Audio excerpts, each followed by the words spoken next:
நிறைய பஸ்ஸஸ்லாம் கூட உங்கள் சாங் வந்து கேட்டுகிட்டே போகிறது ரொம்ப இனிமையாக இருக்கும்.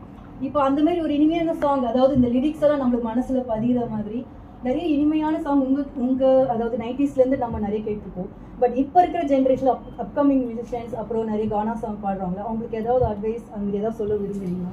நான் வந்து நல்ல இப்போ அப்கமிங் பிஸியாக இருக்கிறவங்க எல்லாம் தான் சொல்கிறீங்க, சினிமாவில் எல்லா இடத்துலையும் பிஸியாக இருக்கிறவங்களுக்கு சொல்கிறேன்.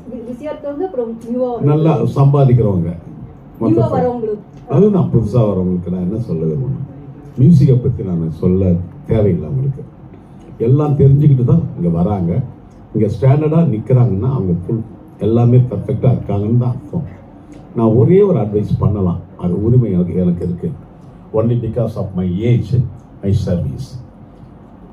சம்பாதிக்கிறத சேர்த்து வைங்கன்னு சொல்லுவேன். அதான் முக்கியம். சம்பாதிக்கிறத வீண் செலவு பண்ணாது, நல்லா சேர்த்து வைங்க. பிள்ளை